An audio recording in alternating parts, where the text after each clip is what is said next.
सहनाववतु सहनौ भुनक्तु सह वीर्यङ्करवावहै तेजस्विनावधीतमस्तु मा विद्विषावहै। ॐ शान्तिः शान्तिः शान्तिः। हरिः ॐ श्रीगुरुभ्यो नमः। हरिः ॐ गुरुर्ब्रह्मा गुरुर्विष्णुः गुरुर्देवो महेश्वरः गुरुः साक्षात् परं ब्रह्म तस्मै श्रीगुरवे नमः। सच्चिदानन्दरूपाय विश्वोत्पत्त्यादिहेतवे तापत्रयविनाशाय श्रीकृष्णाय वयं नुमः।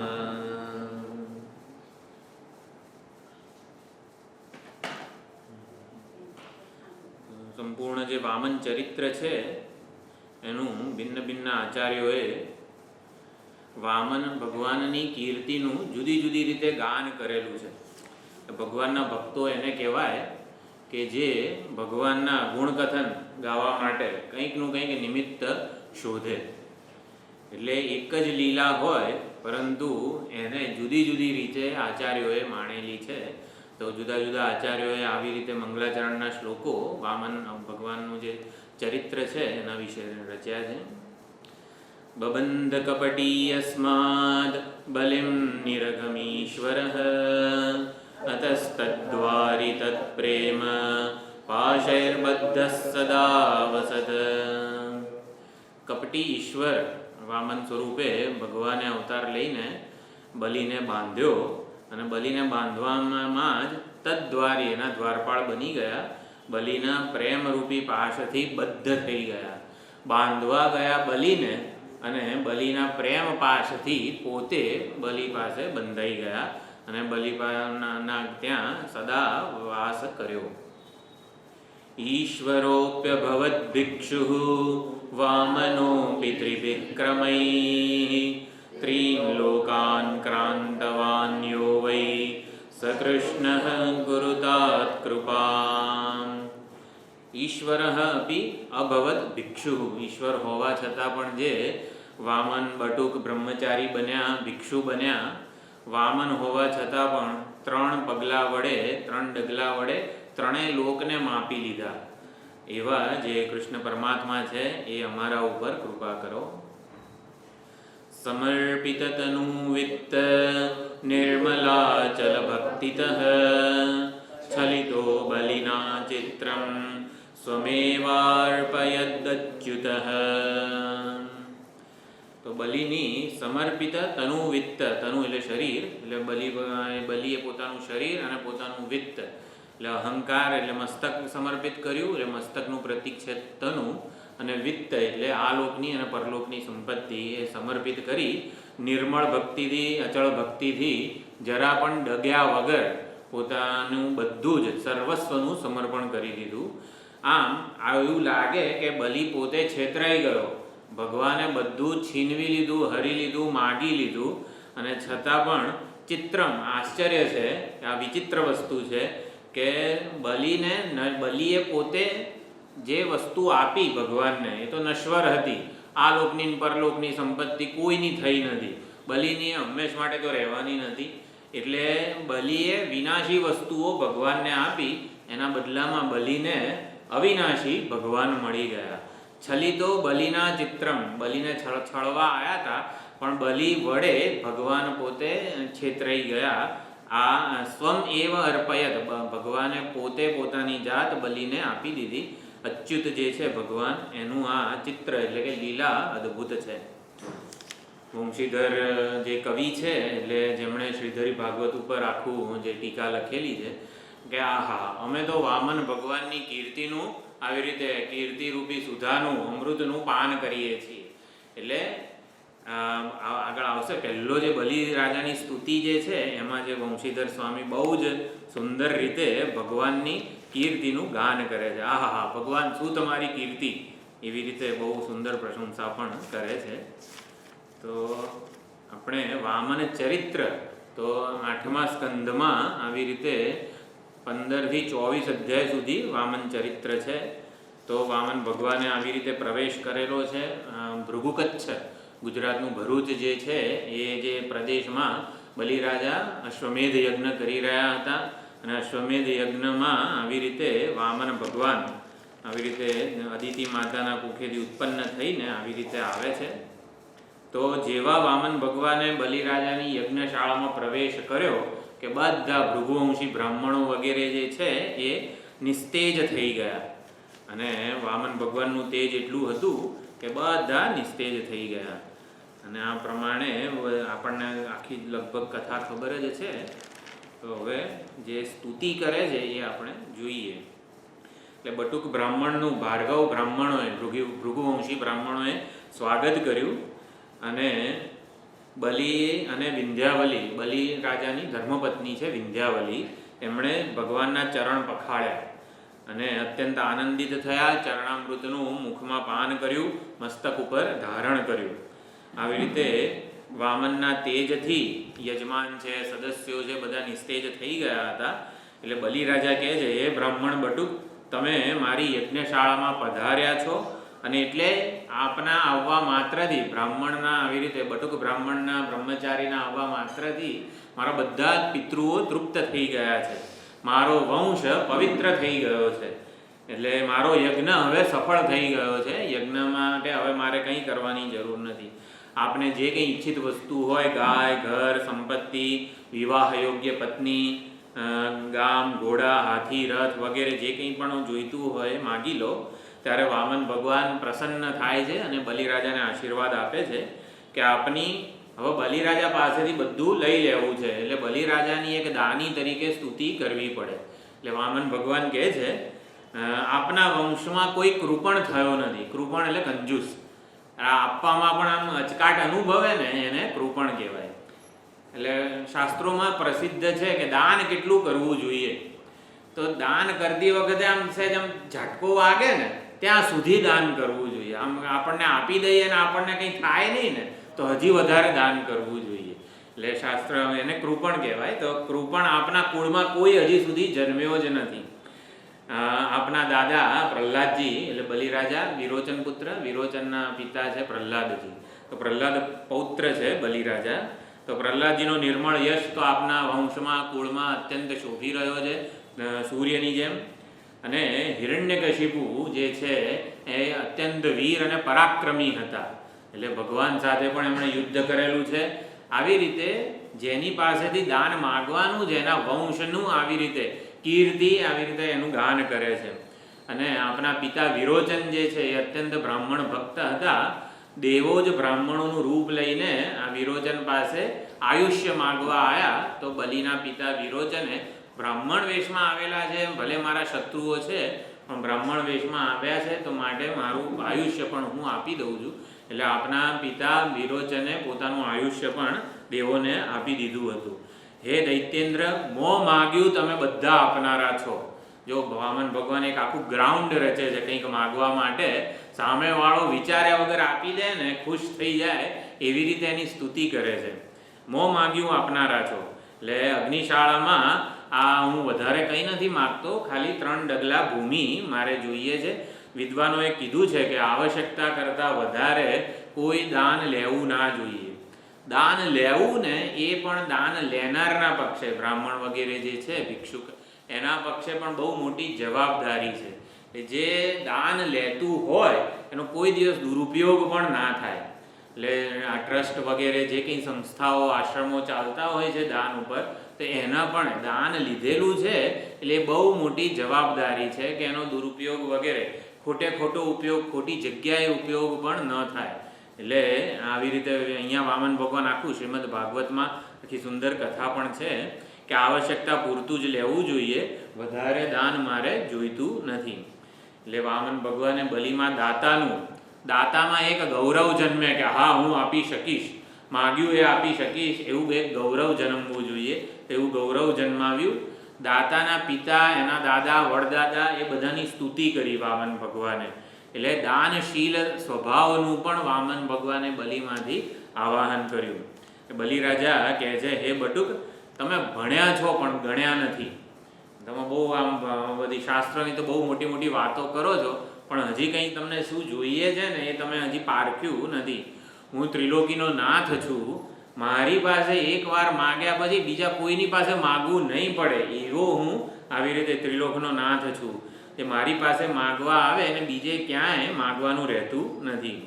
એટલે પછી વામન ભગવાન કહે છે, અજિતેન્દ્રિય, જેને પોતાની ઇન્દ્રિયો પર વિજય પ્રાપ્ત નથી કર્યો, એને આખું જગત આપો ને તો પણ એ તૃપ્ત ના થાય.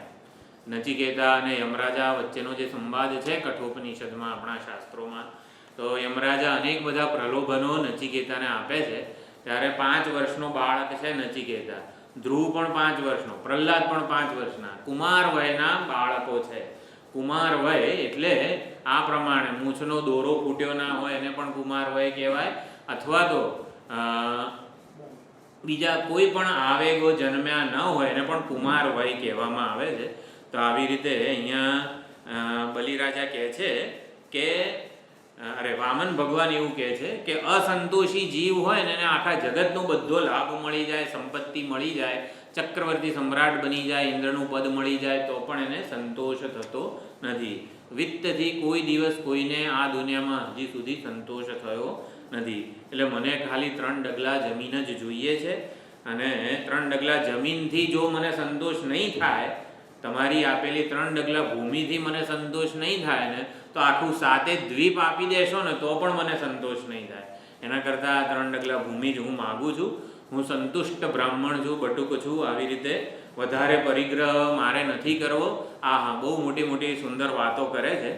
બલિરાજા વામન ભગવાનની બધી યોજના જોઈને આવી રીતે હસે છે અને સંકલ્પ કરવા માટે જળપાત્ર, પંચપાત્ર અને તરફાણું વગેરે હાથમાં લે છે.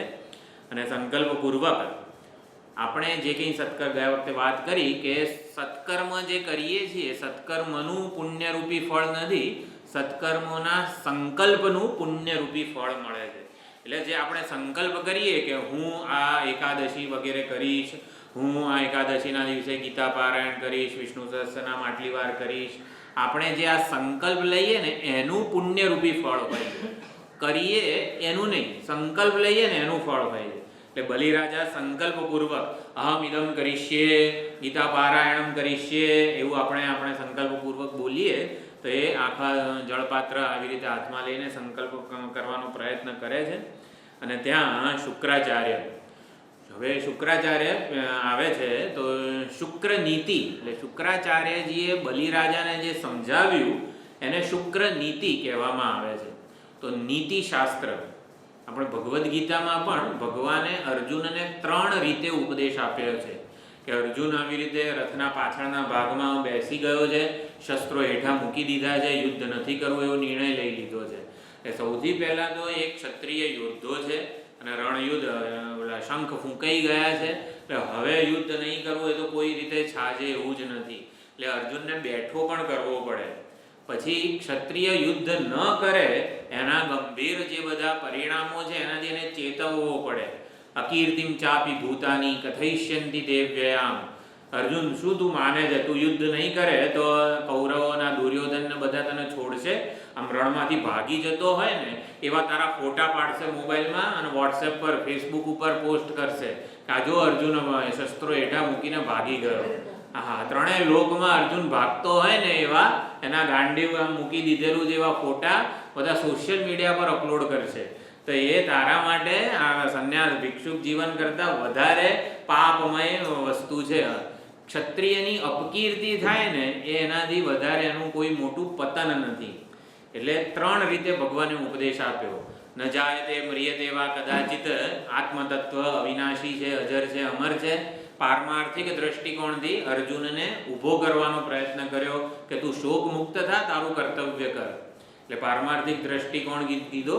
પછી વ્યાવહારિક દ્રષ્ટિકોણ એટલે કે ધર્મશાસ્ત્ર પ્રમાણે કર્મયોગનો જે ઉપદેશ આપેલો છે, એશા તે વિહિતા સાંખ્યે બુદ્ધિર્યોગે ત્વિમામ શૃણુ, કે તું ભલે તને ના આ યુદ્ધ કરવું હોય પરંતુ યુદ્ધરૂપી કર્તવ્ય તું ઈશ્વરને સમર્પિત કર. ઈશ્વર પ્રસન્ન થાય ને એના માટે તું તારું કર્તવ્ય કર્મ કર. તો આ કર્મયોગનો જે ઉપદેશ છે એ બીજો અભિગમ છે, દ્રષ્ટિકોણ છે. અને ત્રીજું, આ ક્ષત્રિયની જે અપકીર્તિ છે એ કોઈ રીતે સહન થાય એવી વસ્તુ નથી, એટલે એને નીતિશાસ્ત્રનો ઉપદેશ કહેવાય. અકીર્તિમ ચાપી ભૂતાની કથયિષ્યન્તિ તેવ્યામ મરણાદતિરિચ્યતે. એટલે એ જે બધા 3-4 શ્લોકો છે બીજા અધ્યાયમાં આવેલા છે, એ નીતિશાસ્ત્ર પ્રમાણે ભગવાને અર્જુનને ઉપદેશ આપ્યો. તો અહીંયા શુક્રાચાર્યજી બલિરાજાને નીતિશાસ્ત્રનો ઉપદેશ આપે છે. નીતિશાસ્ત્ર પ્રમાણે આપણે વિચારીએ, જોઈએ તો એવું જ લાગે કે ખરેખર શુક્રાચાર્યજી સાચા છે. એણે એટલે બલિએ આવી રીતે દાન ના આપવું જોઈએ, સંકલ્પ ન કરવો જોઈએ. એ શુક્રાચાર્યજી ચેતવે છે. આ બટુક વેશમાં સાક્ષાત વિષ્ણુ જ આવેલા છે. તારું બધું હરી લેવા માટે, છીનવી લેવા માટે આવ્યા છે. તારી રાજ્યલક્ષ્મી, તારી વિજયલક્ષ્મી, તારી કીર્તિ બધું છીનવીને ઇન્દ્રને આપી દેશે. એટલે આ નીતિનો ઉપદેશ છે. એક ધર્મશાસ્ત્ર, નીતિશાસ્ત્ર વગેરે જે કહેવાય એનો ઉપદેશ આપે છે. એક પગલામાં આ લોક માપી લે છે, બીજામાં પરલોક માપી લે છે, અને તારી પાસે ત્રીજું ડગલું આપવા માટે કોઈ ભૂમિ જ નહીં રહે. એટલે પ્રતિજ્ઞા ભંગ થશે. ક્ષત્રિયની પ્રતિજ્ઞા ભંગ થાય તો એને નરકવાસ કરવો પડે, એટલે તારે નરકમાં જવું પડશે. શાસ્ત્રોએ એવું કીધેલું છે કે ધનના, માણસે જે કમાયું હોય ધન, એના 5 ભાગ કરવા જોઈએ.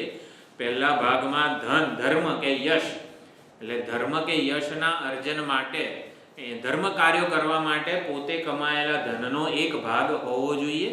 પછી બીજો ભાગ ધનની અભિવૃદ્ધિ થાય એના માટે, આપણે ફિક્સ ડિપોઝિટ વગેરે જે કંઈ પણ મૂકીએ છીએ, રિકરિંગ ડિપોઝિટ કે જે કંઈ પણ, એટલે કે ધનની અભિવૃદ્ધિ થાય એના માટે બીજો ભાગ હોવો જોઈએ. પછી પોતાના ભોગ માટે, સારી રીતે સુખ સગવડતાવાળું જીવન હોય એના માટે પણ પોતે કમાયેલા ધનનો 1 ભાગ હોવો જોઈએ. સ્વજનો માટે, આપણા સ્વજનો જે છે કંઈ એના માટે, અને પછી સમાજ કલ્યાણ માટે જે હોય એ, આવી રીતે 5 ભાગ, જે ધનના 5 ભાગ કરે છે એ સુખી થાય છે. એટલે અમુક વખતે જો પ્રતિજ્ઞા પાલન ન થાય તો તે નિંદનીય નથી. આ શુક્રાચાર્યની નીતિ છે. એટલે શુક્રાચાર્યજીની વિદ્યા અને બુદ્ધિ અત્યંત ઉત્કૃષ્ટ છે. છતાં શુક્રાચાર્યજીની ભૂલ શું છે કે જગતની સંપત્તિને, બલિએ જે સંપત્તિ ભેગી કરી હતી, અર્જિત કરી હતી, એ સંપત્તિને વધારે મહત્વની માની ભગવાન કરતા. વામન ભગવાન, એમને ખબર છે પ્રગટ થયા છે અવતાર લઈને અને બલિરાજાનું બધું છીનવી લેવા આવ્યા છે, તો ભગવાનની જે નિયતિ છે, એટલે ભગવાનની જે યોજના છે એમાં આપણો સાથ સહકાર આપવો જોઈએ. એના બદલે ભગવાન વિરુદ્ધ બલિને સમજાવે છે. શુક્રાચાર્યજીની ભૂલ આ જ છે કે ભગવાનની યોજનાનો સ્વીકાર ન કર્યો. આજે નદી જે છે, નદીની નિયતિ છે કે આવી રીતે પર્વતમાંથી ઉદ્ભવે અને સમુદ્ર મિલન થાય એનું. તો સમુદ્ર મિલન થાય પહેલાં નદીને આવી રીતે બંધ વડે કે ગમે તે રીતે રોકીએ આપણે, તો નદીની નિયતિ એટલે જે છે એમાં અવરોધ ઊભો કર્યો કહેવાય. એટલે શુક્રાચાર્યજી છે જગતની સંપત્તિને વધારે મહત્વની માને છે વામન ભગવાન કરતા. એટલે શુક્રાચાર્ય ગુરુ છે બલિરાજાના. એટલે મારા શિષ્યની, મારા યજમાનની, અશ્વમેધ જે યજ્ઞ હતા એના મુખ્ય જે બ્રાહ્મણ કહેવાય એ શુક્રાચાર્ય પોતે હતા. એટલે મારા યજમાનની, મારા શિષ્યની સંપત્તિ જતી રહેશે એ ભયથી બલિરાજાને સંકલ્પ લેતા શુક્રાચાર્યજી ચેતવે છે, અટકાવે છે. આમ શુક્રાચાર્યજીનું જ્ઞાન વધારે મહત્વનું કહેવાય કે બલિરાજા તો હજી જાણતા નહોતા કે આવા વામન રૂપે આવેલા છે એ હકીકતમાં ભગવાન છે અને આવી રીતે મને છાળવા માટે આવેલા છે, બધું હરી લેશે મારું. એટલે બલિરાજા અજ્ઞાની હતા, જાણે કે બલિરાજાનું પાસે અજ્ઞાન હતું. શુક્રાચાર્યજી પાસે જ્ઞાન હતું કે આ વામન રૂપે વિષ્ણુ જ આવેલા છે ને બધું હરી લેશે. એટલે શુક્રાચાર્યજીનું જ્ઞાન મોટું છે કે બલિરાજાનું અજ્ઞાન મોટું છે? હકીકતમાં તો જ્ઞાન મોટું કહેવાય, મહાન કહેવાય, કલ્યાણકારી કહેવાય, હિતકારી કહેવાય. અત્યારે ભગવાન જે યોજનાઓ અને બધું નિયતિ ઘડી રહ્યા છે એમાં કોઈ વ્યાખ્યાઓ જે છે ને એ કામ આવતી નથી. ભીષ્મ છે, દ્રોણ છે અને કર્ણ છે, બધાને આવી રીતે છળથી જ ભગવાને ત્યાં મહાભારતના યુદ્ધમાં એમનો જીવ લીધેલો છે. હકીકતમાં દેખીતી રીતે એવું લાગે કે ભીષ્મ, દ્રોણ, કર્ણનો છળથી નાશ કર્યો, પણ હકી એવું નથી જરા પણ. આપણે મૂળ જો સંવાદ, મહાભારતનો જે મૂળ સંવાદ થયો હોય, ભીષ્મના પ્રાણ લેતા પહેલાં, દ્રોણાચાર્યજીના અંગરાજના પ્રાણ લેતા પહેલાં એમ ભગવાને પૂરતું વિચાર ભાથું ત્રણેયને આપ્યું કે તમારી ક્યાં ભૂલ થઈ છે, ધર્મના સ્વરૂપને સમજવામાં ભીષ્મ પિતામહ ક્યાં ચૂક થઈ ગયા, દ્રોણાચાર્યજી ક્યાં આવી રીતે થાપ ખાધી ધર્મને સમજવામાં. ધર્મને સમજ્યા નહીં ને એટલા માટે એમણે અધર્મના પક્ષ આપોઆપ લેવાઈ ગયો એમના વડે. એ પોતે ધર્મનિષ્ઠ હતા, ધર્માચાર્યો હતા, છતાં પણ ધર્મના સ્વરૂપને જાણવું, ધર્મ પણ એની વ્યાખ્યાઓ શાશ્વત નથી. અહિંસાને ધર્મ કહેવાય તો અહિંસા એટલે કોઈ પણ પ્રાણીની આવી રીતે કાયિક, વાચિક કે માનસિક સ્તરે હિંસા ન કરવી. પરંતુ જે એન્ટાર્કટિકા વગેરે બરફના જે આખો જે 12 માસ જ્યાં બરફ વગેરે છવાયેલો હોય ત્યાં શાકાહારી બનીને રહેવું કોઈ રીતે સંભવ જ નથી. તો ત્યાં જે મળે ત્યાં એ આપણે ભક્ષણ એનું કરવું પડે. તો ત્યાં અહિંસા જે છે એ ધર્મની વ્યાખ્યા જુદી થઈ જાય છે. એટલે અહિંસા વગેરે જે કંઈ પણ સત્ય વગેરે ધર્મ છે એ દેશ, કાળ, પરિસ્થિતિ પ્રમાણે એની વ્યાખ્યા એ બદલાતી રહેતી હોય છે. ધર્મની એક જ વ્યાખ્યા અત્યારે નથી. ધર્મની જે વ્યાખ્યા પહેલાં વૈદિક કાળમાં હતી એ વ્યાખ્યા અત્યારે અનુસરવી બહુ જ અઘરી છે, લગભગ અશક્ય છે. તો ધર્માચાર્યો, કરપાત્રીજી મહારાજને ધર્મ સમ્રાટ કહેવામાં આવે છે. તો ધર્માચાર્યોએ ધર્મનું જેવી રીતે સમજાવેલું હોય સ્વરૂપ એને અનુસરવાનું હોય. તો અહીંયા શુક્રાચાર્યજીનું જ્ઞાન અને બલિનું અજ્ઞાન એ બે વચ્ચે આવી રીતે ભગવત ભક્તો જે છે એ આવી રીતે સમજાવે છે કે બલિનું અજ્ઞાન વધારે સારું છે, કલ્યાણકારી છે, હિતકારી છે. શુક્રાચાર્યજીનું જ્ઞાન જે છે એ ભગવાનની જે નિયતિ છે એને અનુરૂપ નથી. એટલે બલિરાજા આવી રીતે જેને આ સાધારણ બટુક રૂપે સમજ્યો છું હું, એ સાક્ષાત વિષ્ણુ જ છે. આહા, ગુરુજી હવે તો ભગવાન સામેથી માગવા આવ્યા હોય તો આપી જ દેવું જોઈએ ને. ક્ષણવારનો પણ વિલંબ કર્યા વગર આવી રીતે અત્યંત પ્રસન્ન થઈને ગદગદ થઈ ગયા. અને ભગવાનની દયાળુતા તો જુઓ, જગન્નાથ હોવા છતાં પણ ભિખારી રૂપે ભિક્ષુક બનીને મારું કલ્યાણ કરવા માટે અહીંયા મારી યજ્ઞશાળામાં સામે ચાલીને પ્રવેશ કર્યો છે. જેનું આ સઘળું છે એ બટુક ભિક્ષુક બનીને મારી પાસે માગવા માટે આવ્યા છે.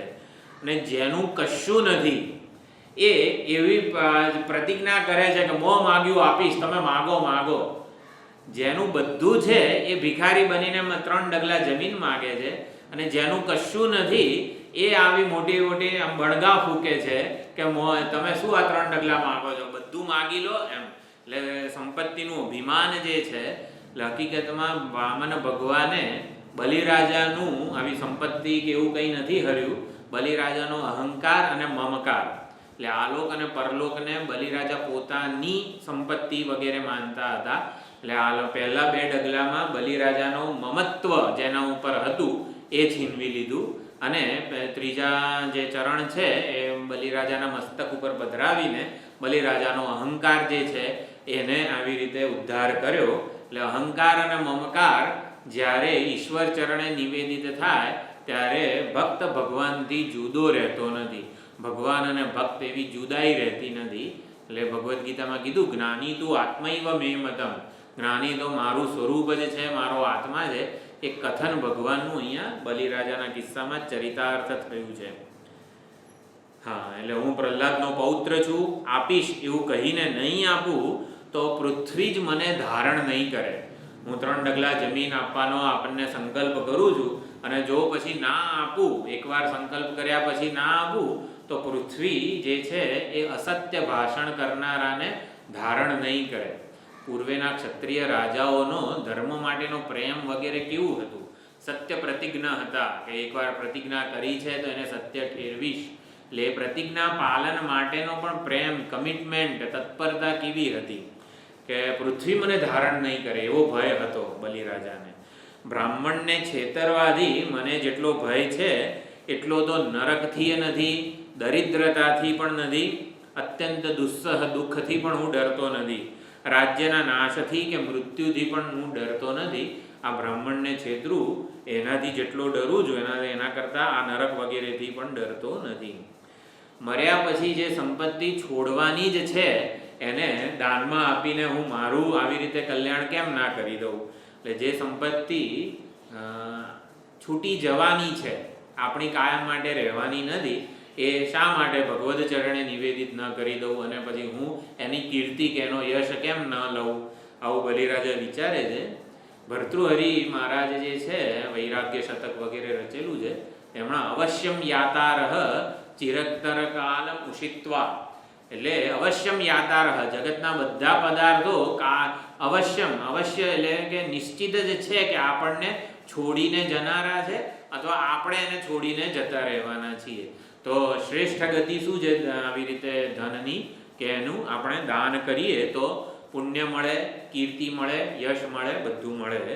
તો આવી રીતે બલિરાજા અહીંયા ધર્મશાસ્ત્ર વિશે વાત કરી રહ્યા છે અને ઉદાહરણ આપે છે. કોઈ પણ વાત કરીએ ધર્મ વિશે તો આવું ધર્મનું કોઈ આચરણ કરેલું છે તો કે હા, દધીચી ઋષિ એ દેવોને આ વૃત્રાસુરના વધ માટે વજ્ર વગેરે જે હતું આયુધ એ બનાવવા માટે દધીચી ઋષિ પાસે ગયા અને એમની કઠોર તપશ્ચર્યાથી આવી રીતે વજ્રના ઘાત વડે જ વૃત્રાસુરનો વધ થવાનો હતો. આખી યોજના સમજાવી.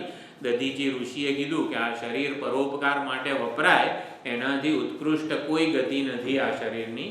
એટલે એમણે પોતાનું આ શરીર છે એના ઉપર પણ આ હાડકાં છે એના ઉપર મમત્વ રાખ્યું નહીં, દાન કરી દીધું.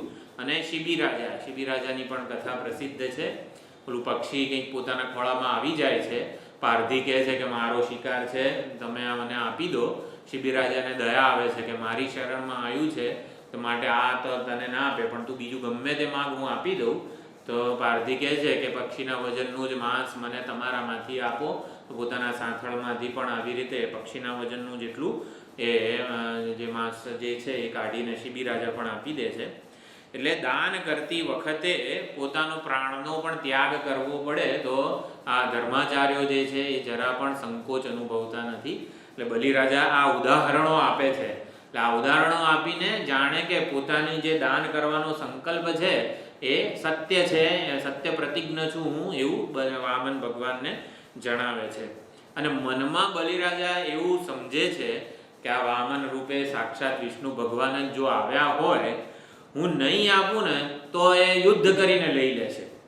એ યુદ્ધ કરીને લઈ લેશે તો મને કંઈ ફાયદો નહીં થાય, નહીં પુણ્ય મળે, નહીં કીર્તિ મળે.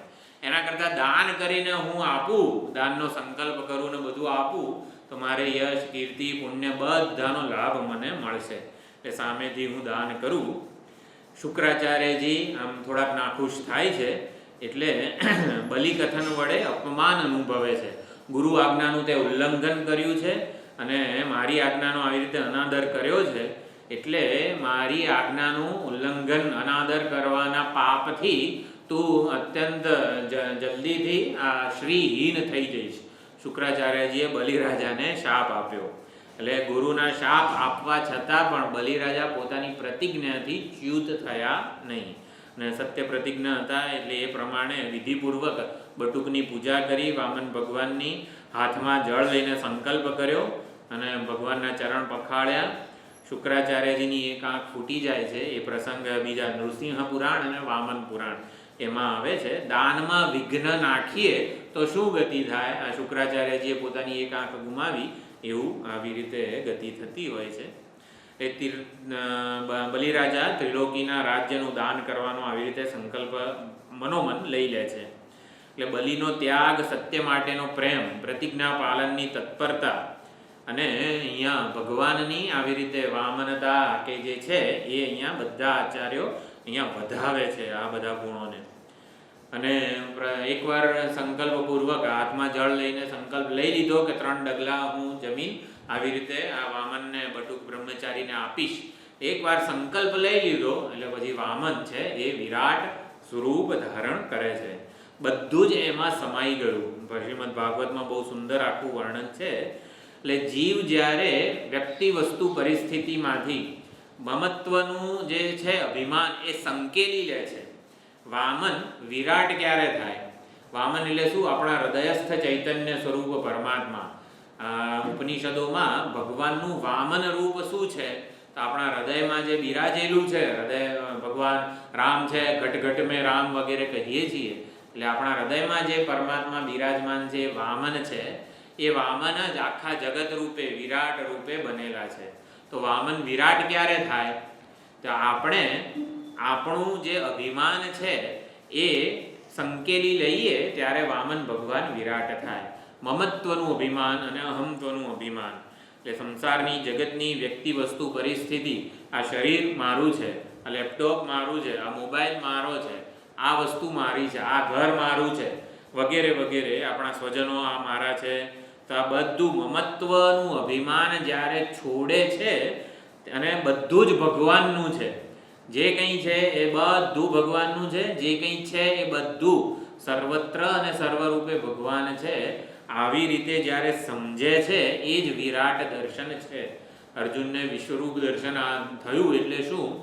અર્જુનને વિશ્વરૂપ દર્શન, વિરાટ દર્શન થયું એટલે શું? કે અહમ અને મમ, આ મમત્વનું જે અભિમાન છે એ સંકેલાઈ જવું, સંકુચિત દ્રષ્ટિ જે છે એ જતી રહે, એટલે ભક્ત ભગવાનથી જુદો ન રહે.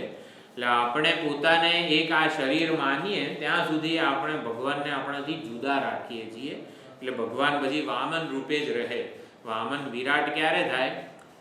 આ જગતમાંથી આપણે આપણું મારું, આ મારું વગેરે જે અભિમાન છે, હકીકતમાં જે છે ભગવાનનું છે. આ શરીર કોણે? આ ભગવાને આપ્યું. માતા પિતા સ્વજનો બધું ભગવાને આપ્યું. શરીરમાં બુદ્ધિ, શક્તિ, સામર્થ્ય, સૂઝ જે કંઈ પણ છે એ બધું ભગવાને આપ્યું.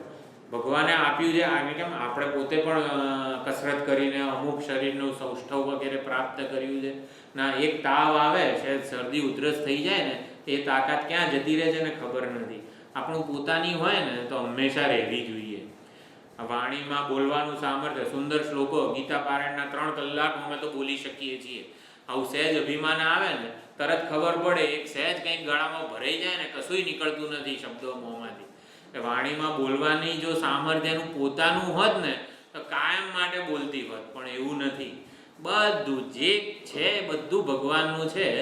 તો આપણી પાસે આપણું પોતાનું, આપણે કમાયા હોઈએ, આપણી કમાણી શું છે આ જગતમાં? બુદ્ધિ, જોવાની શક્તિ, સાંભળવાની શક્તિ, સામર્થ્ય, સૂઝ, કૌવત બધું આપણને ભગવાને આપેલું છે, ભગવાનનો પ્રસાદ જ છે. તો આપણે પોતે કમાયા હોઈએ, જે માત્ર ને માત્ર આપણું પોતાનું હોય, એવું શું છે? અભિમાન છે કે આ મારું છે.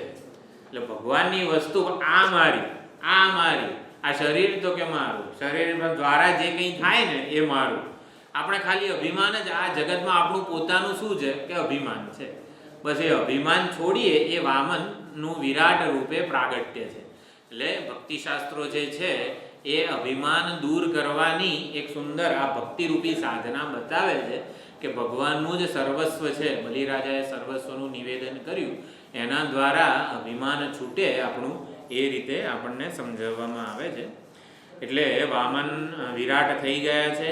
બલિએ ભગવદ ચરણોમાં પૃથ્વીના દર્શન કર્યા, તળિયામાં ભગવાનનું જે ચરણનું તળિયું છે એમાં રસાતળના દર્શન કર્યા, જાંઘમાં પર્વતના, નાભીમાં અંતરિક્ષના, કુખમાં સમુદ્રના, છાતી ઉપર તારાઓ નક્ષત્રોની હારમાળાના દર્શન કર્યા, બાહુમાં દેવો, કાનમાં દિશાઓ અને વાળમાં વાદળોના દર્શન કર્યા, શ્વાસમાં વાયુના દર્શન કર્યા, આંખોમાં સૂર્ય અને ચંદ્ર જોયા, બધા આયુધો અને પાર્ષદો ભગવાનના જોયા બલિરાજાએ. અને પ્રથમ ડગલાથી પૃથ્વીને માપી લીધી. એટલા વ્યાપક થઈ ગયા કે પૃથ્વી વિરાટમાં સમાઈ ગઈ. શરીરથી આકાશને માપી લીધું, ભુજાઓથી દિશાઓને ભગવાને માપી લીધી. અને દ્વિતીય ચરણથી, ડગલાથી સ્વર્ગ, મહરલોક, જનલોક, તપોલોક અને સત્યલોક સુધી ભગવાનનું જે બીજું ચરણ હતું એ છેક સત્યલોક સુધી, બ્રહ્મલોક સુધી પહોંચી ગયું. અને એ ચરણ કમળના જે નખચંદ્રના પ્રકાશથી બ્રહ્મલોક ફિક્કો પડી ગયો. જે આપણે ભાગવતમાં ઘણી વાર આવે છે કે આપણા ચરણ કમળની ભક્તિ પ્રાપ્ત થાવ. એટલે ચરણ એટલે શું? આપણે ઊભા હોઈએ તો આપણી પ્રતિષ્ઠા ક્યાં હોય? આપણા ચરણ છે. એટલે પ્રતિષ્ઠા એટલે નિષ્ઠા, કે ત્યાંથી આપણે ડગીમગી ન જઈએ. આપણા ચરણ જ્યાં હોય એને આપણી પ્રતિષ્ઠા કહેવાય, આપણું સ્વરૂપ કહેવાય. એટલે કે ભગવાનના ચરણ કમળની ભક્તિ પ્રાપ્ત થાય એટલે ભગવાનના સ્વરૂપની, ભગવાનની પ્રતિષ્ઠા કે સ્વરૂપ જ્યાંથી ભગવાન કોઈ દિવસ વિચલિત થતા નથી એવું સચ્ચિદાનંદ જે સ્વરૂપ છે એને જ ચરણ કહેવામાં આવે છે. એ ચરણ કમળની ભક્તિ પ્રાપ્ત થાય એટલે ભગવાનનું જે સચ્ચિદાનંદ સ્વરૂપ કે જ્યાંથી ભગવાન કોઈ દિવસ વિચલિત થતા નથી, જ્યાં એમની પ્રતિષ્ઠા છે. ભગવાન અવતાર લે, રણ છોડીને જાય કે રણમાં પરાક્રમ કરે, ગમે તે કરતા હોય સચ્ચિદાનંદ સ્વરૂપે જ હોય. એટલે સચ્ચિદાનંદ સ્વરૂપની ભક્તિ એટલે જ ચરણ કમળની ભક્તિ. તો ચરણ કમળ જ્યારે પહોંચ્યું બ્રહ્મલોકમાં તો ચરણ કમળના નખના અગ્રભાગથી બ્રહ્મલોક ફિક્કો પડી ગયો અને મરીચી વગેરે સપ્તર્ષિઓ છે, સનકાદિ સિદ્ધો, વેદ ઉપવેદ બધાએ ભગવાનની આવી રીતે સ્તુતિ કરી, પૂજા કરી. અને વૃક્ષરાજ જે જાંબવન છે એમણે મનની જેમ તીવ્ર ગતિથી આવી રીતે દોડીને ભગવાનની પ્રદક્ષિણા કરી અને આવી રીતે બલિબાંધ જ્યારે સુંદરકાંડમાં પણ ત્યાંથી શરૂઆત થાય છે. અને દૈત્યો એટલે ખબર પડી કે આવી રીતે આ તો સાક્ષાત વિષ્ણુ ભગવાન છે અને આવી રીતે માપી લીધું છે આ લોકને પરલોકને. એટલે દૈત્યો જે છે એ વિચારે છે કે આ વામને બલિનું બધું અમારા સ્વામીનું બધું છીનવી લીધું છે અને અમારા સ્વામી આ બલિરાજા છે તો યજ્ઞમાં, અશ્વમેધ યજ્ઞમાં દીક્ષિત છે એટલે એ ક્રોધ નહીં કરી શકે અને શસ્ત્રો પણ નહીં ઉપાડી શકે. આપણે પણ કોઈ નવચંડી કે વગેરે કોઈ પણ યજ્ઞમાં બેઠા હોઈએ એકવાર સંકલ્પ કર્યો ને કે અહમ ઇદમ યજ્ઞમ કરીશીએ ત્યારે પછી આપણે દીક્ષિત થઈ ગયા કહેવાય એ બ્રાહ્મણો દ્વારા. પછી મોટા અવાજે ન બોલાય, પછી ક્રોધ ન કરાય વગેરે બધું આપણે દીક્ષા લીધી પછી એના નિયમો હોય. તો ક્રોધ નહીં કરે અને શસ્ત્ર નહીં ઉપાડે એટલે માટે આપણા સ્વામીનું રક્ષણ કરવા માટે આપણે જ કંઈક કરવું પડશે. બધા અસુરો જે છે શસ્ત્રો લઈને વામન ભગવાનને મારવા માટે આવે છે. ત્યાં નંદ સુનંદ વગેરે બધા પાર્ષદો સામે આવે છે, હસે છે, અસુરોને રોકે છે. અને ત્યાં જ બલિરાજા કહે છે કે અસુરો હે દૈત્યો, ભગવાન અનુકૂળ હોય ને ત્યારે જ વિજય પ્રાપ્ત થાય છે. અત્યારે આપણું કશું જ ચાલવાનું નથી સામર્થ્ય વગેરે. ભગવાનની લીલા જોતા રહો અને ખુશ થાઓ. આ બલિરાજા દૈત્યોને સમજાવે છે. એટલે કે ભગવાન જ્યારે અનુકૂળ હોય ત્યારે જ વિજય, કે આપણું ધાર્યું ક્યારે થાય?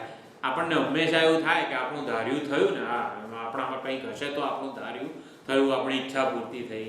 પણ આપણી ઈચ્છા પૂરી થાય ને ત્યારે સમજવાનું કે આપણી ઈચ્છા ભગવાનની ઈચ્છાને અનુરૂપ હતી. અને આપણું ધાર્યું ના થાય ને ત્યારે સમજવાનું કે આ ભગવાને ધાર્યું નહોતું ને માટે પૂરું નથી થયું. આપણા સામર્થ્યનું તો કંઈ એ જ નથી. ભગવાનના સામર્થ્ય જે છે એ જ છે. એના સામર્થ્યથી ધાર્યું થયું છે, એના સામર્થ્યથી ધાર્યું થયું નથી. એટલે ભગવાનની લીલા જુઓ અને ખુશ થાઓ. આપણા કાર્યની સિદ્ધિ માટે આપણે અનુકૂળ સમયની રાહ જોવી પડશે. એટલે આવું થયું. બીજું જે ચરણ છે એના વડે આલોક પરલોક બધું મપાઈ ગયું. એટલે હવે ત્રીજું કંઈ આપવા માટે રહ્યું નહીં. એટલે ગરુડ આવે છે, વરુણ પાસથી બલિરાજાને બાંધે છે. આખા ત્રિલોકમાં હાહાકાર મચી જાય છે. આ બલિરાજાને આવી રીતે ત્રણેય લોકનો જે અધિપતિ હોય એને વરુણ પાસથી બાંધે કોઈ તો કેવો હાહાકાર થઈ જાય. બધા સ્તબ્ધ થઈ જાય છે અને ધમકાવે છે. એને ક્યાંક શ્લોક છે ધમકાવે છે એનો, ચાલો હે દૈત્યેન્દ્ર બલિ, મોટી મોટી વાતો કરો છો તમે પણ એ પ્રમાણે તો કશું કરતા નથી. આમ મોટું બહુ સરસ ભાગવતમાં વર્ણન છે. મારી પાસેથી માગી લો, બીજી વાર નહીં માગવું પડે, આવું તેવું બધું બોલો છો. 3 ડગલા જમીન પણ આપી ન શક્યા તમે, એવા કેવા દાની છો. એટલે ત્રીજું ડગલું ક્યાં મૂક્યું, ક્યાં મૂકવું હવે હું? તમારે ચોક્કસ નરકમાં જ જવું પડશે. અને આવું બોલી બોલીને બલિરાજાનો મહિમા પ્રગટ કરે છે. એટલે મહાન જે છે અહીંયા આદર્શ એની અહીંયા પ્રસ્તુતિ ભગવાન કરી રહ્યા છે. ગમે તેવી વિષમ અને વિકટ પરિસ્થિતિમાં પણ મારો ભક્ત જે છે બલિ એ ધૈર્યથી વિચલિત થતો નથી, નિર્ભય છે અને પ્રસન્ન છે એવું જગતને બતાવવા માંગે છે. અને એટલા માટે બલિને ધમકાવે છે. દેખીતી રીતે એવું લાગે કે વામન ભગવાન આવી રીતે બલિને ધમકાવે છે અને વરુણ પાસથી બાંધ્યો છે અને વગેરે વગેરે બધું ગુસ્સે થયા છે. પરંતુ બલિનો મહિમા પ્રગટ કરી રહ્યા છે. બલિ કેવો ધીર ગંભીર છે, પ્રસન્ન છે, નિર્ભય છે અને પોતાના જે પ્રતિજ્ઞા છે એનાથી વિચલિત થયો નથી. તો હવે પ્રહલાદજી આવે છે. બલિરાજાને વરુણ પાશમાં બાંધેલા છે ત્યારે પ્રહલાદજી આવે છે અને કહે છે, એક શ્લોકમાં વામન ભગવાનની સ્તુતિ કરે છે.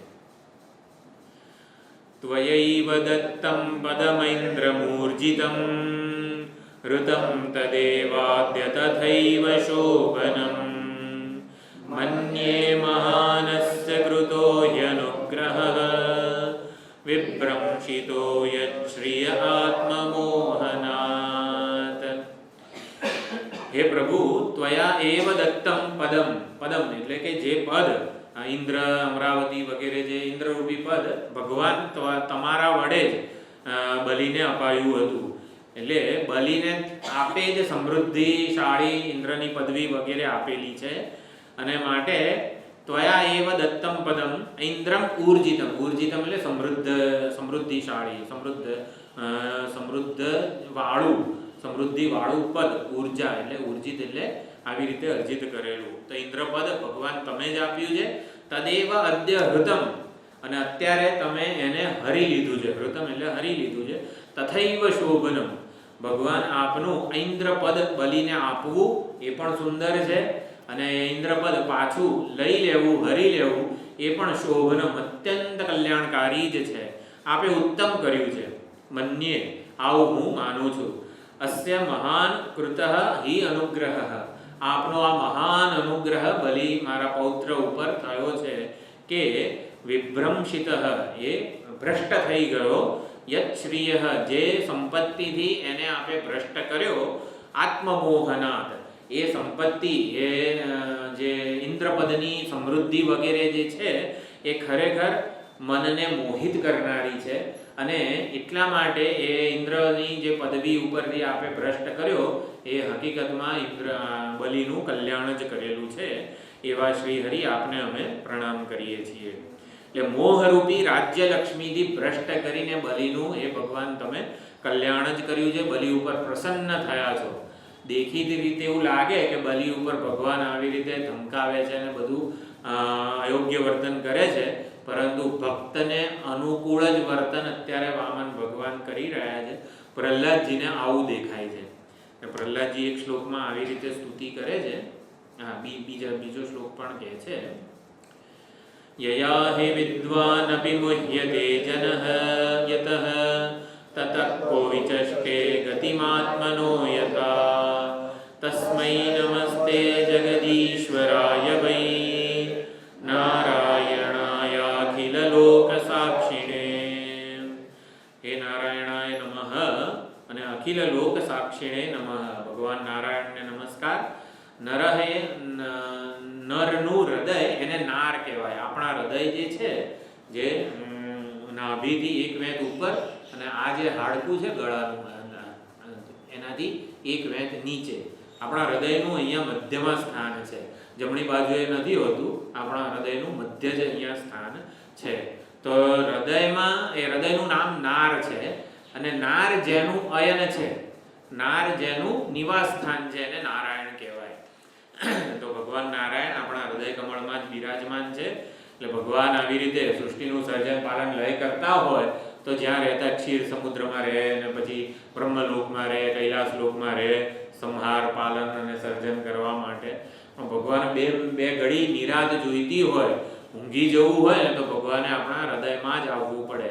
જેમ આપણે સૂઈ જઈએ ત્યારે આપણું મન, આપણી જે ચેતના જે છે એ બધી, જ્યારે જાગ્રત અવસ્થામાં અત્યારે બધી ઇન્દ્રિયો દ્વારા આપણે વ્યવહાર કરી રહ્યા છીએ ત્યારે આપણી ચેતના આંખમાં છે, કાનમાં છે, નાકમાં છે, ત્વચામાં છે, આખા શરીરમાં આપણી ચેતના વ્યાપ્ત છે.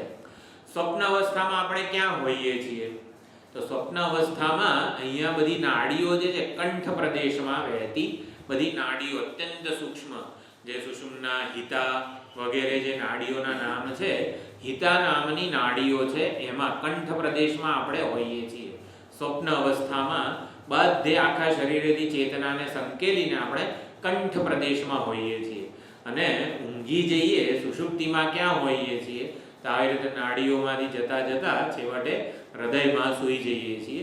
જે ક્ષણે આપણે આ શરીરમાંથી ચેતનાને સંકેલીને હૃદયમાં સ્થિત થઈએ, ભગવાન પણ માયારૂપી ઉપાધિને છોડે અને આપણી સાથે હૃદયમાં એક થઈને રહે છે. એટલે આપણે ભગવાન સાથે ઊંઘમાં બાથ ભીડીને સૂતેલા હોઈએ છીએ, રહેલા હોઈએ છીએ. ઉપનિષદોમાં આવું વર્ણન આવે છે. સંપરિષ્વક્ત એટલે કે બાથ ભીડીને પરમાત્મા સાથે, એ જ સચ્ચિદાનંદ સ્વરૂપ શ્રી કૃષ્ણ પરમાત્મા સાથે આપણે સુષુપ્તિમાં બાથ ભીડીને સૂતેલા હોઈએ છીએ અને પરમ સુખનો અનુભવ કરીએ છીએ. જેવા જાગીએ એટલે એ જેને જે આનંદને આપણે બાથ ભીડીને સૂતા હતા એને જગતમાં શોધવાનો પ્રયત્ન કરીએ છીએ. એટલે જગતમાં આ શોધીએ, અહીંયા આનંદ શોધીએ, કંઈક સાધનાનો આનંદ કરીએ વગેરે, ગમે તે કરીએ એ આનંદ સ્વરૂપ પરમાત્માને જ શોધીએ છીએ. એટલે અહીંયા પણ પ્રહલાદજી એવું કહે છે, નારાયણ ભગવાન આપને નમસ્કાર, અખિલ લોક સાક્ષી એવા તમને નમસ્કાર, જગદીશ્વરને નમસ્કાર. યયા હે વિદ્વાન મુહ્યતે, વિદ્વાન પણ જેનાથી મોહિત થઈ જાય છે એવી રાજ્યલક્ષ્મીથી ભગવાન આપે બલિને ચ્યુત કરેલો છે. અને માટે આત્મનઃ ગતિમ કો વિચષ્ટે, તો આવી રીતે આપની ગતિને કોણ જાણી શકે? એટલે કે આપે બલિનું હકીકતમાં તો કલ્યાણ જ કરેલું છે, પરંતુ આપની લીલા જે છે એ સામાન્ય જનો સમજી શકતા નથી. આમ પ્રહલાદ દાદા આવીને આવી રીતે 2 શ્લોકમાં સ્તુતિ કરે છે. અને ત્યાં પછી વિંધ્યાવલી બલિરાજાની ધર્મપત્ની આવે છે અને 1 શ્લોકમાં આવી રીતે વામન ભગવાનને સ્તુતિ કરે છે. ક્રીડાર્થમાત્મન ઇદં ત્રિજગત્કૃતંતે સ્વાયંતુ તત્ર કુદિયો અપરે ઈશ ગુર્યુઃ કર્તુઃ પ્રભોસ્તવ કિમસ્યત આવહંતી ત્યક્તઃ ह्रियस्त्वदरोपित કર્તૃવાદાઃ. બહુ સુંદર વિંધ્યાવલીની 1 શ્લોકની સ્તુતિ છે. અને વિદ્વાનોમાં આ વિંધ્યાવલીએ જે આ શ્લોક ગાયો છે એ બહુ જ પ્રસિદ્ધ છે. પહેલી લીટી છે ને, શ્રીમદ ભાગવતના જે કથાકારો વ્યાખ્યાકારો હોય એ કથામાં ઘણી બધી વખત એનું ઉદ્ધરણ કરતા હોય છે. ક્રીડાર્થમ આત્મનઃ ઇદમ ત્રિજગત કૃતમ તે, એ ભગવાન તમારા વડે ક્રીડાર્થમ લીલા માટે, ક્રીડા કરવા માટે જ આ સંપૂર્ણ ત્રિજગત ભૂ ભુવઃ સુવઃ ત્રિલોકીનું સર્જન થયું છે. ભગવાને જગતનું સર્જન કેમ કર્યું? હવે આ પ્રશ્ન હંમેશા, ભગવાન શાંતિથી ક્ષીરસાગરમાં સૂતા હતા, ઓઢેલા હતા યોગ નિદ્રામાં, અને એમાં આ જગતનું સર્જન કર્યું ને આ બધી માથાકૂટ બધી થઈ. એટલે ભગવાન શાંતિથી પોઢેલા હોત તો આપણને આટલો બધો ત્રાસ ન થાય. પણ ભગવાને ક્રીડાર્થમ આત્મન ઇદમ જગત ત્રિજગત કૃતંતે, ભગવાને જ ક્રીડા કરવા માટે, નાના બાળકો રેતીના ઢગલામાં બધું મહેલ બનાવે ને બધું કરે છે એના માટે, પછી છેલ્લે તો તોડી જ નાખતા હોય છે. ક્રીડા કરવા માટે, એમાંથી કશું સાચું હોતું નથી. તો ક્રીડા એને કહેવાય કે જે માત્ર ને માત્ર વિનોદ માટે કરતા હોય. તો ભગવાન એક નાટક કે ચલચિત્ર બનાવે છે. એ ચલચિત્રના ડાયરેક્ટરે પોતે છે, ફાઇનાન્સર પોતે છે, પ્રોડ્યુસર પણ પોતે છે, પોતે જ પટકથા એની સ્ક્રિપ્ટ લખેલી છે, પોતે જ એક્ટર છે. બધા પાત્રો, વેશ, અભિનય બધું પોતે નક્કી કરેલું છે, પોતે જ ભજવે છે. ભગવાનનું આ નાટક છે, ચલો, પણ આપણે સુખી દુઃખી તો આપણે થઈએ છીએ ને. ના, એ પ્રેક્ષક જે છે ને એ જ બનીને પોતે આ નાટકને જોઈ રહ્યા છે. આ વેદાંત કે આપણા શાસ્ત્રોનો સિદ્ધાંત છે. જગતનું સર્જન કરીને જગતને જાણનારો પણ ભગવાન પોતે જ છે. એટલે આપણે એવું માનીએ છીએ કે આ જગતથી આપણને સુખ દુઃખ વગેરે અનેક ઘટનાઓ, અનેક વ્યવહારો એવા હોય જે આપણને અનુકૂળ હોય, પ્રતિકૂળ હોય, બધું હોય. એટલે આપણે સુખ દુઃખનો અનુભવ કરવો પડે છે. હકીકતમાં એ જ જાણી રહ્યો છે, ભોગવી રહ્યો છે. એના કરતાં બીજો કોઈ ચેતન છે જ નહીં. એટલે ડાયરેક્ટર, એક્ટર બધું પોતે છે અને પ્રેક્ષક પણ પોતે જ છે. ક્રીડાર્થમ આત્મન ઇદમ જગત ત્રિજગત કૃતંતે, ભગવાન આપે પોતાની ક્રીડા માટે આ સંપૂર્ણ ત્રિલોકીનું સર્જન કરેલું છે. સ્વાયમ તુ તત્ર કુધિય, કુધિય એટલે દુર્બુદ્ધિ મનુષ્યો, સ્વાયમ આ મારું છે, આ મારું છે, આ મેં ભેગું કરેલું છે વગેરે, એવું કુધિય દુર્બુદ્ધિ મનુષ્યો આ એના ઉપર પોતાનો અધિકાર જમાવે છે. હે ઈશ, હે આવી રીતે ઈશ્વર, અપરે, અપરે એટલે બીજા બધા કેટલાક કુબુદ્ધિવાળા મનુષ્યો આવી રીતે સ્વાયમ એને પોતાનું કરવાનો પ્રયત્ન કરે છે. પ્રભો કરતું પ્રભો તવ, એ પ્રભુ તમારું જ આ સામર્થ્ય છે હકીકતમાં. એટલે બલિરાજાને જાણે કે ટોણો મારી રહ્યા છે વિંધ્યાવલીજી, કે બલિરાજાની ભૂલ શું છે? ખબર છે કે બધું ભગવાનનું છે, છતાં કહે છે ભગવાન હે વામન હે બટુક, હું ત્રિલોકીનો નાથ છું, મારી જ આ બધી સંપત્તિ છે, તમે માગો હું આપીશ. એટલે આ જે અભિમાન કરી રહ્યા છે, આ ત્રિલોકી મારી છે અને હું એનો નાથ છું, એનો અધિપતિ છું, એટલે હું અને મારું આ જે બલિ રાજા કરી રહ્યા છે એ હકીકતમાં કુધીય, એ દુર્બુદ્ધિ બલિ છે. એટલે પોતાના આ ભરી સભામાં અશ્વમેધ યજ્ઞ ચાલતો હોય તો કેટલા બ્રાહ્મણો હોય, સાક્ષાત વામન ભગવાન પોતે પ્રગટ થયા છે, પોતાના વડ સસરા પ્રહલાદજી વિરાજમાન છે, બલિરાજા પોતાના પતિને વરુણ પાસથી બાંધેલો છે.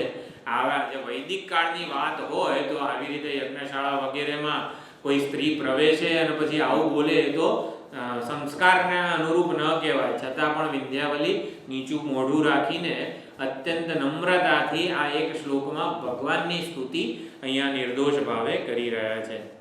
મેં ભગવાનને ત્રણેય લોક આપ્યા, ત્રીજું ચરણ મસ્તક ઉપર પધરાવો વગેરે, આ જે બધું મારા સ્વામી બોલી રહ્યા છે એ મારા સ્વામીની કુબુદ્ધિ કુમતિ જ છે. અને ત્યક્ત હ્રિય ત્વત અવરોપિત કર્તૃવાદાહ, ત્યક્ત હ્રિય એટલે કે જેની સંપત્તિ ત્યજાઈ ગઈ છે, એટલે કે છીનવી લેવામાં આવી છે, એ અત્યંત નિર્લજ્જ થઈ ગયા છે અને મારા પતિ આવી રીતે આવું બોલી રહ્યા છે. આપની માયા દ્વારા આરોપિત કર્તૃત્વનો વાદ કરી રહ્યા છે કે હું કરતા હરતા સ્વામી છું, એવું જે માને છે એ આવી રીતે કુબુદ્ધિ છે. એવા લોકો આપને શું આપવાના હતા? એટલે હકીકતમાં કંઈ આપી ન શકે, આપે જે સામે ચાલીને છીનવી લીધું છે યોગ્ય જ છે. આ રીતે ભગવાને જે કર્યું છે એની આવી રીતે સંમતિ આપે છે. તો પ્રહલાદજી અને વિંધ્યાવલી, અદિતિ માતાની સ્તુતિ થઈ, બ્રહ્માજીએ પણ સ્તુતિ કરી છે. બ્રહ્માજી વચ્ચે પ્રાર્થના કરે છે કે હવે ભગવાન આ બલિને તમે છોડો. એ બ્રહ્માજીની જે સ્તુતિ છે, ભૂતભાવ અને ભૂતેશ એવી રીતે સંબોધે છે. બલિનું સર્વસ્વ હરી તો લીધું છે, હવે તો છોડો આને. તો આવી રીતે એને વધુ દંડિત ન કરો, બ્રહ્માજી પ્રાર્થના કરે છે 2 શ્લોકમાં. અને આવી રીતે ભગવાનના ગુણકથન કરવા દ્વારા વિંધ્યાવલી પણ પોતાના પતિ બલિના હિત માટે પ્રાર્થના કરે છે. બલિને બાંધ્યો એ યોગ્ય જ કર્યું છે ભગવાન, હવે કૃપા કરો અને અનુગ્રહ કરો અને બલિનું પાલન કરો. એટલે કે બાંધ્યો છે તો યોગ્ય જ કરો, બંધનમાંથી છોડાવો એવું વિંધ્યાવલી નથી કહેતી. બલિને બાંધ્યો છે, એનું આવી રીતે અહંકાર જે છે એનો નાશ કર્યો છે, આપે એનું કલ્યાણ જ કર્યું છે, હવે એનું પાલન કરો. તો આ પ્રમાણે પ્રાર્થના કરે છે વિંધ્યાવલી. અને બ્રહ્માજીએ પણ આવી રીતે વધુ દંડિત ન કરો એવી પ્રાર્થના કરી. ક્રીડાપૂર્વક બલિને બાંધ્યો છે, તો હવે ક્રીડાપૂર્વક ભગવાન તમે એને મુક્ત પણ કરો. હવે બલિરાજાની સ્તુતિ આવે છે.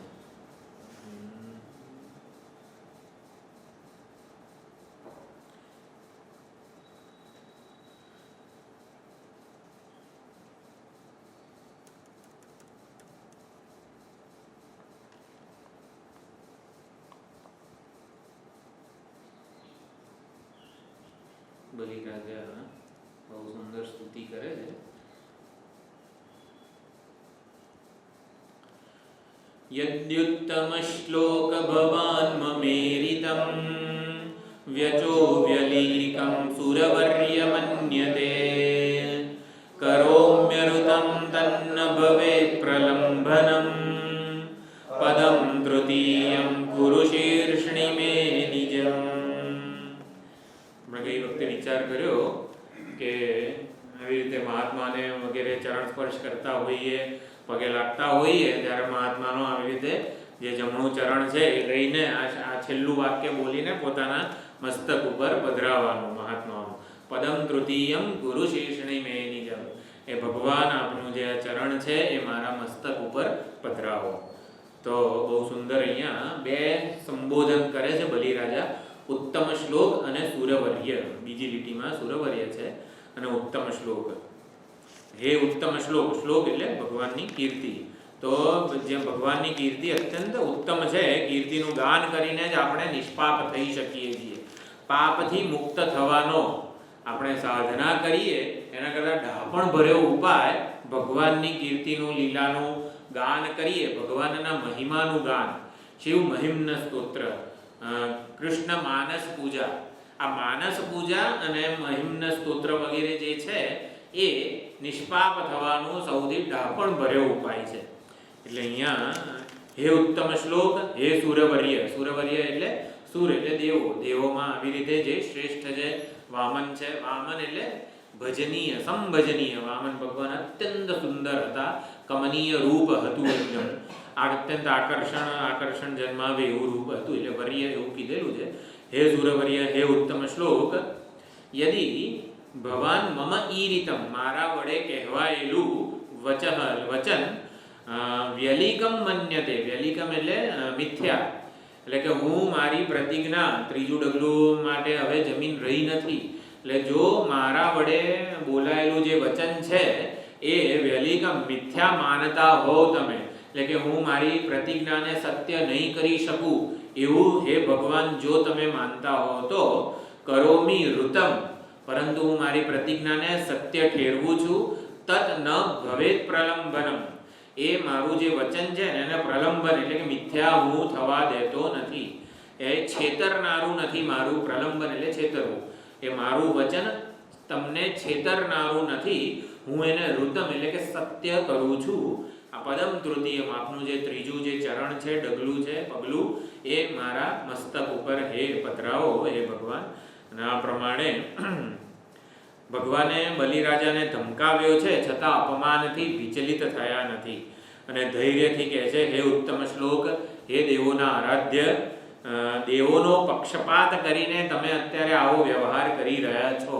એટલે ભગવાનને આવી રીતે બલિરાજા સંબોધે છે સુરવર્ય, કે દેવોનો પક્ષપાત લેનારા છો. દેવોનું કાર્ય સિદ્ધ કરવા માટે આ બધું નાટક ભગવાન તમે કરેલું છે. એટલે આ વ્યવહાર ભગવાન તમને છાજતો નથી. હકીકતમાં ભગવાન સુહૃદમ સર્વભૂતાનામ અને નમે દ્વેષ્યોસ્તિ ન પ્રિય. મારો હું કોઈનો પક્ષપાતી નથી, હું તો નિષ્પક્ષ છું, સમ છું બધા માટે. છતાં પણ દેવોનો પક્ષ લઈને અત્યારે મને આવી રીતે બાંધ્યો, ધમકાવી રહ્યા છો, એ હકીકતમાં આપને શોભતું નથી. એટલે અહીંયા વંશીધર સ્વામી જે છે એ આવી રીતે ઉત્તમ શ્લોક જે છે એની આવી રીતે બહુ જ સુંદર ભાવના પ્રગટ કરે છે. બલિરાજાએ ઉત્તમ શ્લોક એટલે કે હે ઉત્તમ શ્લોક, ઉત્તમ કીર્તિવાળા વામન ભગવાનની કીર્તિ. આહા, શું વામન ભગવાનની કીર્તિ છે! આહા, શું બટુક રૂપે પ્રગટ થયેલા બ્રહ્મચારીની શું નિર્લોભિતા છે! આહા, માત્ર 3 ડગલા જમીન માગેલી છે. આહા, આમ આવી રીતે ઉત્તમ શ્લોક કરીને સ્તુતિ કરે છે. બટુક બ્રાહ્મણ છે, કંઈ વધારે માગતા નથી, માત્ર 3 ડગલા જમીન માગે છે. વામન ભગવાનની કીર્તિનું અમૃત પીને અમે ભક્તો આનંદના સમુદ્રમાં મગ્ન થઈ રહ્યા છીએ એવું વંશીધર ભગવાન કહે છે. અરે સ્વામી કહે છે ભગવાનની શું કીર્તિ સુધા. સ્વયં લક્ષ્મીપતિ હોવા છતાં પણ આવી રીતે માગેલી ભૂમિ એની ભિક્ષા માગી, 3 ડગલા જમીન માગી, એમાં પણ છળ કરીને માગેલી ભૂમિ કરતાં વધુ લેવાની ઈચ્છા કરી. હકીકતમાં છળ કપટ તો ભગવાને કરેલું છે. માંગેલી ભૂમિ કરતાં વધુ લેવાની લોભીઓ શું કરે, જેટલું માગ્યું હોય ને કોઈક રીતે વધારે લઈ લો. એટલે માંગેલી ભૂમિ કરતાં વધુ લેવાની ઈચ્છા કરી. આહા, ભગવાન શું વામન ભગવાન તમારી કીર્તિ છે. ઠીંગણા લોકો હંમેશા કપટી હોય છે એવું કહે છે. ધનની સ્પૃહાવાળા હોય, અશાંત હોય અને માગ્યું ન મળે ને તોય દાતાને દંડ આપે છે. એટલે અહીંયા વંશીધર સ્વામી કહે છે કે આપે જ શુક્રાચાર્યજીની બુદ્ધિનો લોભ કર્યો છે. શુક્રાચાર્ય હકીકતમાં આટલા સર્વજ્ઞ આચાર્ય હતા છતાં પણ શુક્રાચાર્યજીની બુદ્ધિનો લોભ કર્યો, ઇન્દ્રનો પક્ષપાત કર્યો અને મને બલિરાજાને આવી રીતે પ્રતિદ્વંદ્વી ગણ્યો છે. આહા, શું આપની કીર્તિ છે! ઉત્તમ શ્લોક, હકીકતમાં ઉત્તમ શ્લોક એટલે પવિત્ર શ્લોક એટલે પુણ્ય શ્લોક. એટલે ભગવાનની કીર્તિ આપણને નિષ્પાપ બનાવનારી છે, આપણને આવી રીતે પુણ્ય પ્રદાન કરનારી છે. તો આવી કીર્તિ છે ભગવાનની. લક્ષ્મીપતિ હોવા છતાં પણ રંક બન્યા, ભૂમિની ભિક્ષા માગી, માગેલી ભૂમિ કરતાં વધુ લેવાની ઈચ્છા કરી, કપટ કર્યું અને પાછું પ્રતિજ્ઞા પાલન થયું છે તોય દંડિત કર્યો. શુક્રાચાર્ય જે ગુરુ છે એને બુદ્ધિનો લોભ કર્યો, ઇન્દ્રનો પક્ષ કર્યો. આ બધી વસ્તુઓને છળ કહેવાય. આમાંની એક પણ વસ્તુ ધર્મને અનુરૂપ નથી, છતાં પણ ભગવાને કરી છે ને માટે ભગવાન અધરમ મધુરમ અખિલમ મધુરાધિપતે અખિલમ મધુરમ. એવું કેમ? ભગવાન ગમે તે કરે, માખણની ચોરી કરે ને તોય શોભે અમને. અને ભગવાને માખણની ચોરી કરીને માખણ લીલાને બધું ઉખલબંધન લીલાના, દામોદર લીલાને જે કંઈ છે એનાથી ભક્તો તરી જાય છે. ભગવાનમાં બધું ઉચિત છે. ચીરહરણ કર્યું ને બધું કર્યું છે ભગવાને. એટલે ભગવાનનું બધું મધુર કેમ છે? ભક્ત એને કહેવાય કે જે ભગવાનના પક્ષે વકીલાત કરે. વકીલ શું હોય? એનો જે હોય એ એને નિર્દોષ ઠેરવવાનો પ્રયત્ન કરે, એના પક્ષે રહીને દલીલો કરે. કે ભગવાને જે કર્યું છે બધું મધુર છે, યોગ્ય જ છે. કઈ રીતે ભક્તો સમજાવે? અખિલમ શું છે? મધુરાધિપતે અખિલમ મધુરમ. ચૈતન્ય સ્વરૂપ છે. શ્રીમદ ભગવદ્ ગીતામાં પણ 4થા અધ્યાયનો શ્લોક છે, સર્વમ કર્માખિલમ પાર્થ જ્ઞાને પરિસમાપ્યતે. એક આ છે. પછી ન કર્તૃત્વમ ન કર્માણી લોકસ્ય સૃજતિ પ્રભુ વગેરે બધા શ્લોકો છે. પછી ભગવાન જન્મ કર્મ ચ મે દિવ્યમ એવમ યો વેત્તિ તત્વતઃ. તો ભગવાન જે જન્મ લે છે અને ભગવાન જે કર્મો કરે છે એ બધા ન કરવા છતાં પણ માયા દ્વારા કરતા હોય એવો દેખાવ કરે છે. આપણા ત્રણેય જે મુખ્ય ઈશ્વર છે, બ્રહ્મા, વિષ્ણુ અને મહેશ. બ્રહ્માજીને કોઈ દિવસ આમ આપણે કંઈ હાલતા ચાલતા જોયા કોઈ ફોટામાં કે એમાં? બ્રહ્માજી શું હોય? ધ્યાનસ્થ હોય. વિષ્ણુ ભગવાન ક્ષીરસાગરમાં પોઢેલા હોય અને શંકર ભગવાન કૈલાસમાં સમાધિસ્થ હોય. કોઈ એટલે ત્રણેય દેવો, સર્જન પાલન અને લય કરનારા ત્રણેય દેવો જ કશું કરતા નથી, તોય સર્જન પાલન લય થઈ રહ્યું છે. આવું ક્યારે હોય? કે ભગવાનનું મેનેજમેન્ટ જે છે, કે કોઈ પણ શ્રેષ્ઠ મેનેજમેન્ટ આ સૂચવે છે. પોતે કંઈ ન કરવું પડે અને છતાં બધું અત્યંત સંવાદિત રીતે થઈ રાખે, એને મેનેજમેન્ટ કહેવાય. ઊભા રહેવું પડે. આપણે નોકર વગેરે કચરા પોતું કરતો હોય તો જો ત્યાં ખૂણામાં છે, જરા સરખું વાળ છે, આમ ઊભા રહેવું પડે, નકર એ વાળે જ નહીં. એને મેનેજમેન્ટ ના કહેવાય. નોકરમાં એવી બુદ્ધિ સૂજે કે હું ગમે ત્યાંથી ખૂણે ખાચરેમાંથી એક ધૂળનું રચકણ પણ ન રહેવા દઉં. અહીંયા દાદા આવે છે, ત્રંબક કાકા છે, બીજા બધા કેવા ફોટા, એક ધૂળ ક્યાંય દેખાતી નથી. આને મેનેજમેન્ટ કહેવાય ગુરુજી. મેનેજમેન્ટ એટલે સ્વયં કંઈ ન કરે અને છતાં પ્રેમથી બધું થઈ રાખે. સૂર્ય, ચંદ્ર, સૂર્યોદય, સૂર્યાસ્ત બધું જે કંઈ પણ છે એ સૂર્યોદય એક ક્ષણ પણ વધારે રોકાતા નથી. ચંદ્રને તરત જ પોતાનું સ્થાન આપી દે છે. ચંદ્ર પણ અસ્ત થઈને નક્ષત્રો, તારાઓને સ્થાન આપી દે છે. પ્રેમથી બધા કરે રાખે છે. એટલે જ ભગવાન શાંતિથી સૂતા છે ક્ષીરસાગરમાં. કંઈ કરવાની જરૂર નથી. હકીકતમાં પાલન કરતા હોય, પાલન એટલે કે વ્યવસ્થા. જગત આવડી મોટી એક ઘરની વ્યવસ્થા કરવી હોય કેટલું માથા પર ભાર હોય છે. એટલે લોટ ખલાસ થઈ ગયો, એટલે શાક ખલાસ થઈ ગયું, અરે ઘી ખલાસ થઈ ગયું, તેલ ખલાસ થઈ ગયું, કેટલું ધ્યાન રાખવું પડે. ભગવાન શાંતિથી પોઢેલા છે. કેમ? ઉત્તમ મેનેજમેન્ટ છે કે જે કરી રહ્યા છે. સહયજ્ઞા પ્રજા સૃષ્ટવા. ભગવાને યજ્ઞ ભાવ સહિતની પ્રજા ઉત્પન્ન કરી. એટલે કે પ્રેમથી સમર્પણ રૂપી સ્ક્રિપ્ટ ભગવાને આપેલી છે કે હું મારું શ્રેષ્ઠ સમર્પણ કરું અને એના દ્વારા આ ભગવાનને પ્રસન્ન કરું. એટલે કે આપણે પણ જે કંઈ પણ કરીએ છીએ આપણી સ્ક્રિપ્ટ પ્રમાણે. આપણે નાટક કરવાનું હોય, રામલીલા વગેરે, આપણે જે સ્ક્રિપ્ટ હોય એ પ્રમાણે આપણે કરવું પડે. જે પટકથા હોય, આપણે જે બોલવાનું હોય, જે પ્રમાણે આમ વર્તન કરવાનું હોય. આપણે ડાયલોગ કેવા ગોખીએ, કંઈક સ્કૂલમાં કંઈક ફંક્શન હોય તો એ જ પ્રમાણે કરીએ. તો એ આપણી સ્ક્રિપ્ટ છે. યજ્ઞ ભાવ, નિષ્કામ કર્મયોગ વગેરે આપણી સ્ક્રિપ્ટ છે. આપણી આરાધના, ઉપાસના, સેવા એ આપણી સ્ક્રિપ્ટ છે, ભગવાને સોંપેલી છે. અને એ કરીએ ને તો ભગવાનનું બળ આપણા પક્ષે રહે. આપણને એમ થાય કે સૂર્યોના બધે પાસે આટલું કર્તવ્ય પાલનનું બળ ક્યાંથી આવતું હશે? તો તો ધર્મનું બળ જે છે ધર્માચાર્યોમાં કે ધર્મને અનુસરનારા ધર્મીઓમાં જે બળ હોય ને એ ભગવાનનું હોય છે.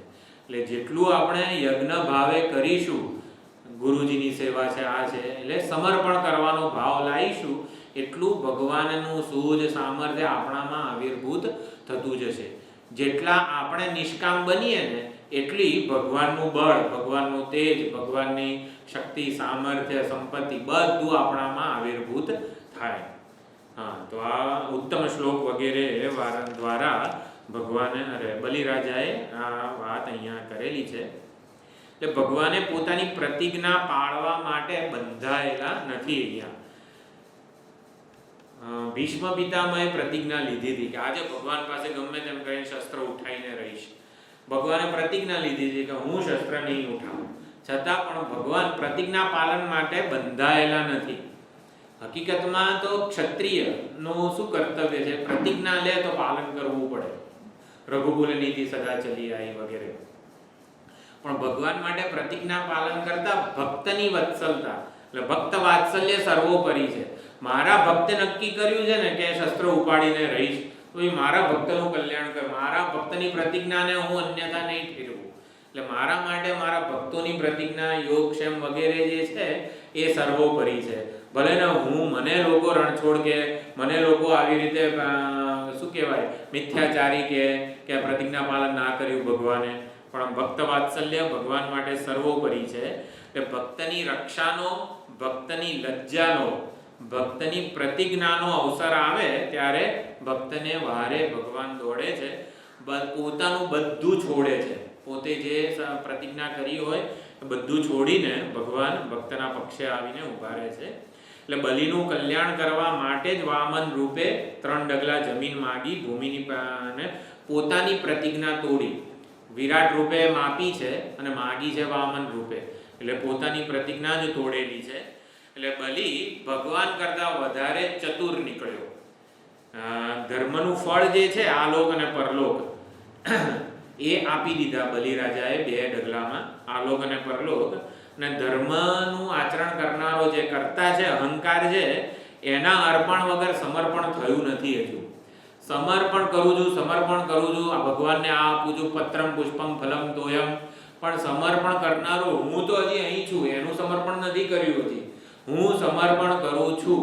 એ સમર્પકનું સમર્પણ સૌથી ઉત્તમ હોય. એટલે ત્યાગ કરનારનો આપણે કહેવાય ને કે મેં તો આ ત્યાગ્યું છે, મેં તો ઓલું ત્યાગ્યું છે. આમ ઘણી વાર બધા મેં તો આ છોડ્યું છે, મેં તો ઓલું છોડ્યું છે. હકીકતમાં કશું છોડ્યું નથી, બધું મનમાં તો પકડી જ રાખ્યું છે. એટલે જે છોડનાર જે છે એ છૂટી જાય ને એનાથી ઉત્તમ બીજું કોઈ સમર્પણ નથી. તો અહીંયા 3જા ડગલામાં આવી રીતે પોતાનું મસ્તક સમર્પિત કરે છે. એ સમર્પણ કરનારો જ ન રહે. એટલે હવે સમર્પણની પરાકાષ્ઠા છે. આપણી પાસે ક્યાં સુધી આપણે સમર્પણ કરી શકીએ? આપણી પાસે આ ધન સંપત્તિથી માંડીને બધું હોય એ સમર્પિત કરી શકીએ, પણ સમર્પણ કરનારો જે છે એનું સમર્પણ થઈ જાય પછી વધારે સમર્પણ થઈ શકે નહીં. સમર્પણની પરાકાષ્ઠા સર્વસ્વનું નિવેદન છે, સર્વસ્વાત્મ નિવેદન બલિરાજાનું છે. એટલે મમત્વનો ત્યાગ કરનાર અહંકાર છે. અહંકારનું સમર્પણ, અહંકારનો ત્યાગ એ છેલ્લો ત્યાગ છે. એ જ હકીકતમાં ખરો ત્યાગ છે. એટલે અહંકારનો ત્યાગ કે અભિમાનનો ત્યાગ, પરમાત્માની પ્રાપ્તિ માટે હું બધું છોડીશ અને છોડનારને પણ છોડી દઈશ. પરમાત્માની પ્રાપ્તિ માટે જ આજે સંતો મહાત્માઓ જે બધું હોય, તો ફોરેનમાં બહુ મોટી નોકરી હોય, IIM-માંથી ભણેલા હોય, છતાં પણ સત્સંગ વગેરેનો રંગ લાગી જાય તે બધું છોડે છે. તો આવું આપણે ઘણા બધા અત્યારે પણ સાંભળેલું છે. તો છોડનારને પણ છોડી દેવાનો છે. જેણે આ બધું છોડ્યું એને પણ છોડી દેવાનો છે. એ બોજ આપણને આ બલિરાજા પાસેથી મળે છે.